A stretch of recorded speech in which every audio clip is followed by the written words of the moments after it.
Hello everybody, welcome back. Got a few more things to show you here about formatting some cells and things like that. One thing I want to point out is this little box here. This is a border. I know I told you earlier in a previous segment not to worry about it for now, but now it's time to worry about it. So, let's say I want a line across the bottom here. I can highlight these cells, and I can come here and click on this little down arrow, and here's all of my options. If I tell it this one, it puts a line there, and see, now there's a line there. If I click it again, it takes that line off.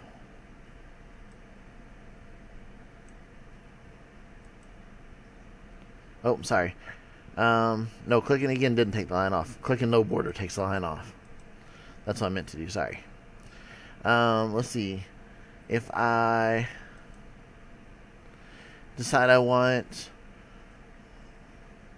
a thick border, or let's say a double bottom border, sometimes people want that. So there's a lot of different options here. Let's say down here, maybe I want all the borders. I want it to look like a table. And then I said, oh, no, I don't want all the borders. I just want bottom borders on each one.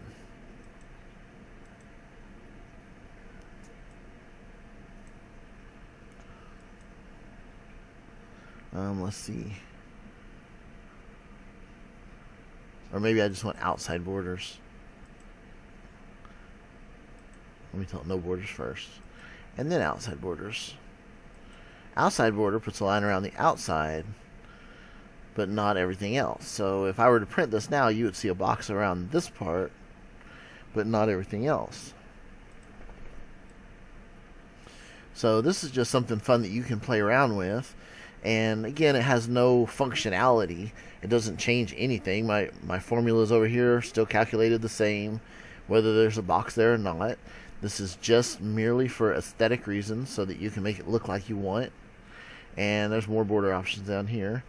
I can tell it, oh, erase the border. I can tell it have top and bottom borders. I can tell it have thick bottom borders. There's a lot of different choices here. I mean, it's totally up to you, whatever you want. Whatever makes your presentation look like you want it to look. So that's what's most important here. Let me go ahead and highlight this, and I'm just going to hit the delete key. That deletes everything in that section. So let me show you something else important about that. If I decided I wanted to delete this section here, and I just hit the delete key, notice that the row is still there. I'm going to go ahead and hit the back button.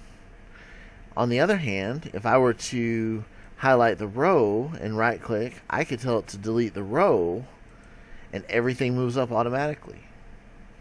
It does so because now there's a row missing.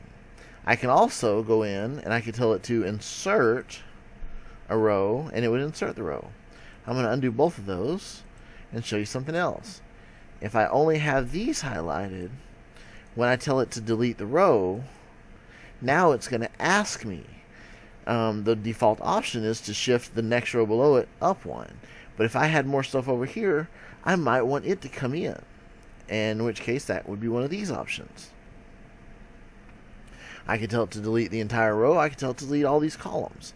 I can tell it whatever I want because I'm the person in charge of this sheet right now. So, anyway, I just wanted to show you some of that because I think it's kind of neat.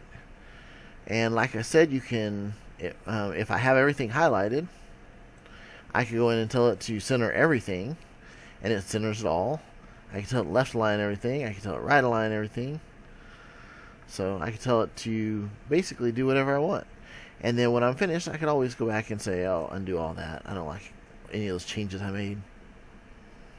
So let's take a look at a couple other formatting tools while I have the ability real quick.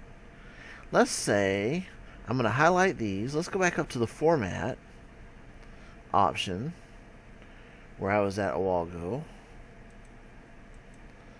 And let's say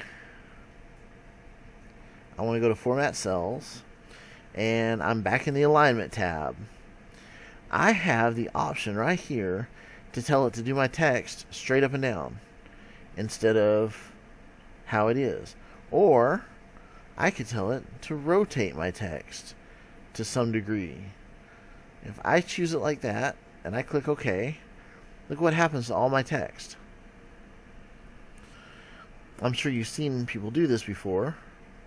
I'm going to right click on it, and I'm going to click on Format Cells this time. But I'm sure you've seen people do that before with text and various things, and now you know how to do it. And let's say horizontals right now is general. I can go in and change some of that stuff. I can tell it to indent. I can tell it to justify somewhere other than the bottom. Here's an interesting one. Let's say, let me go ahead and put this back and tell it OK. Let's say, just for the heck of it, that I don't want my columns to be so wide. I can go in and I could go back to Format Cells, go back into the Alignment tab, and I could tell it to wrap the text, which means wherever it cuts off will be on the new line now. See how it says round and then it says made of rubber below it? And now, no matter how much I type, I could type 5 lines in there, and it would all just keep making that cell taller, and it would all fit, and it would all show without that cell having to be any wider. So there's a lot of different things here that you can play around with, and just have fun with it is the main thing. And I'm going to go ahead and drop off there. So don't forget to subscribe to my YouTube channel, and I will see you in the next segment. Alright, bye.